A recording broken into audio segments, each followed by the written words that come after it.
نحمده ونصلي على رسوله الكريم أما بعد فأعوذ بالله من الشيطان الرجيم بسم الله الرحمن الرحيم ولقد نجينا بني إسرائيل من العذاب المهين صدق الله العظيم. سورة دخان پنځشتم پارا دېرشتم آیت دی. په مخکې رکوع کې د موسی علیه السلام واقعه صحیح سه بیان شو. په دې رکوع کې هم د موسی علیه السلام د قوم د بني اسرائیلو واقعه بیانېږي. الله پاک فرمایي موږ په دې بني اسرائیلو باندې انعامات وکړو.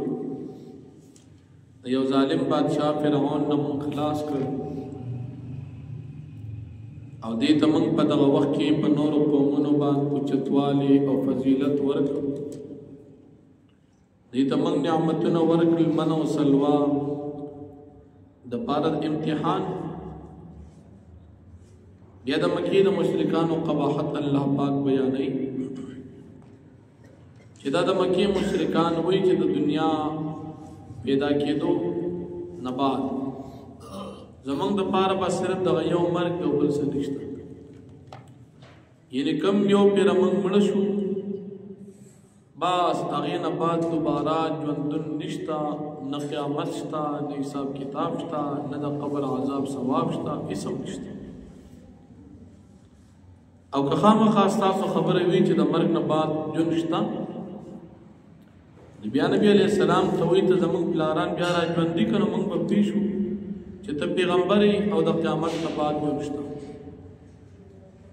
الله رب العالمین فرمایي چې پخوانو قومونو کې یو بادشاه تېر شوی چې هغه د یمن بادشاه ته به توبه ووایي.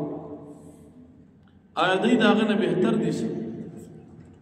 چې هغوی د الله پاک نافرماني وکړه، په مال دولت قوت هر څه کې د دوی نه زیات و، هغوی ته نجات خپل مال دولت ورنه کړو نو دې د مکې مشرکانو ته به هم نجات ورنه کړي. بیا د الله رب العالمین د وحدانیت دلایل بیانېږي. الله فرمایي د اسمانونو د ځمکې دا موږ خو بې فایدې نه دي پیدا کړي، د هر څیز دپاره ورځ د فیصلې مقرره ده. کله چې ورځ د قیامت او د فیصلې راشي نو یو دوست به بل دوست ته فایده ورنه کړي شي. لیکن په دنیا کې دوستانه تعلقات وي، خو د مرګ نه بعد به یو د بل انسان په کار نه راځي. خپل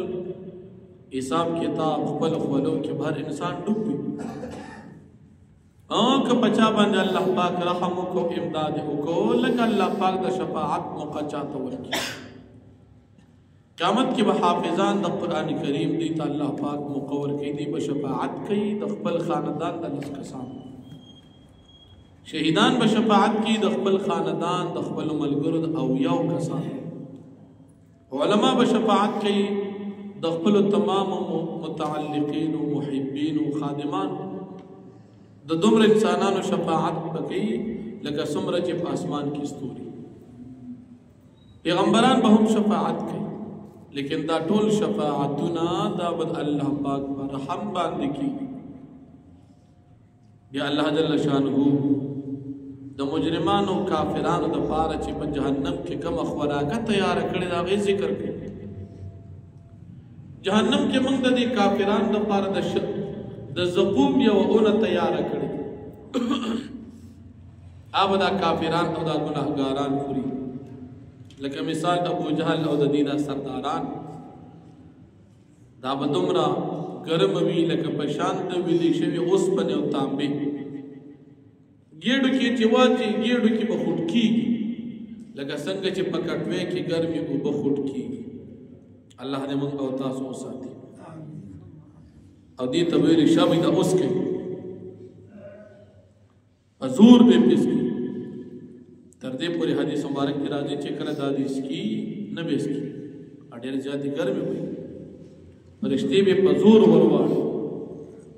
چې ورواړي دا برنۍ شونډه به تندي ته اوچته شي او دا لاندنۍ شونډه به سینې ته راښکته شي. دا به اوس وځي. او چې دنه څنګه واچي نو دی وجود کې چې دنه کوم اسباب دي دا ټول به په لاندې طرف باندې وغورځېږي دا به لاندې لاړ شي او دا به دوی نس کي په زور به فرښتې ورړي او دا یشېدلې ګرمې اوبه د جهنمیانو وینې او زوی او پیپونه به الله جل شانه دې موږ او تاسو وساتي او الله پاک به بیا فرمایي دې په سر باندې لږ ګرمې اوبه واچوئ نو سرونه به بله وسوځي او دته به وویلی شي دې جهنمي کافر ته لکه ابو جهل ته چې په دنیا کې خو ستا خپل خیال کې ډېر اوچت مقام او ته خو ډېر غټ سړی اوس د جهنم د عذابونه وسکه تا به نبي علیه السلام له تکلیف ورکړو ستا خیال خو دا چې زه عزتمند یم او زه سردار او مشر یم دا ستا غ عزت مقام دی چې د جهنم دا وینې او زوی دا خوراکونه اوس کوه او بیا د نیکانو خلقو نتیجه الله پاک بیانوي چې الله پاک به دې متقیانو ته د امن ځای ورکړي دوی به په باغونو او داسې باغونه چې هغې کې مزېدارې ښایسته چینې به هغې کې به جامې به د نرو ریخمو د غټو ریخمو به د دوی جامې وي ریخم استعمال نارینه دپاره په دنیا کې ناروا دی قیامت کې به جنت کې به الله پاک دا نعمت دی نارینو ته د ریخم ورکړي تختونه به ورته پراتی په تختونو به ناست دي داسې اندازه کې به ناست دي لکه لوی لوی بادشاهان چې چېرته په تخت ناست دي یعنی جنتی به هر یو جنتی به د دنیا په مقابله کې بادشاہ وي نبی کریم صلی الله علیه وسلم فرمایي ادنا جنتی پټولو کې اخیرنی جنتی ز پیژنو وګد حدیث مبارک د بخاری شریف کې اخیره کې فرمایي چې دې کله جنت ته داخل شي الله پاک به دې ور داخل شي چې جنت ته داخل شي دې به دا هټول ډک دي زمازه پکې نشته الله پاک به ته جنت داسې کولو کې چې څومره نظر لګي دا ټول ستاره او د دې لس چند نور ستاره دا ټول به یو جنتی لور کی ادنا اخیرنی جنتی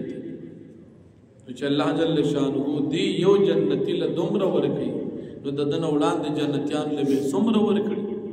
دا نعمتونه به ملاويږي جنتیانو ته چې دا د دنیا د بادشاہانو نه هم اوچت مقام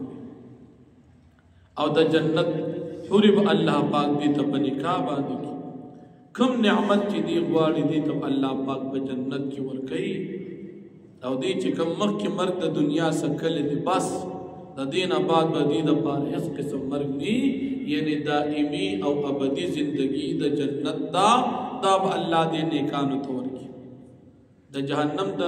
عذاب نه به الله پاک وساتي دا به د الله پاک د طرف نه په دې نیکانو خلقو فضل او بیا د صورت په اخره کې الله پاک فرمایي چې دا قران کریم من آسان کړی دی د پاره دی چې دا خلق په حاصل کې او په دې عمل کې او په دې ایمان او دا د مکه مشرکان تعالی تکلیف درکې ته انتظار کوه دې انتظار کې انجام بد چاخي او د چا بدی نو کافران خپل انجام تو رسیدل او نبی کریم صلی الله علیه وسلم تعالی پاک بهترین انجام نو فرمایي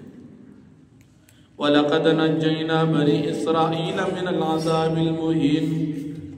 او بتحقیق سره موږ نجات ورکړو بني اسرائيل ته دا عذاب سپکون کینا من فرعون چې عذاب د فرعون د طرف نو چې دی لوریان به پرې خو دی زامن به علال ول انه كان عاليا من المسرفين یقینا دې سرکشو د زیاتی کوونکو نو ولقد اخترناهم على علم على العالمين او بتاقي سر من ورکړیو دا بني اسرائيل سره د پوهې د خپل دور پټولو خلقو واتيناهم من الايات ما فيه بلاء مبين ام ورکړو دي تا نخې د قدرت نعمتنا من او سلوا چې باغې کې په امتحان ښکارو ان هؤلاء ليقولون یقینا دا خلق د مکه مشرکان خامخابتي وي ان هي الا موتتنا الاولى وما نحن بمنشرين ندی دا مرګ مگر یو د دنیا مرګ دی او موږ نه یو بیا پورته کېدونکي د خپل قبرونو نه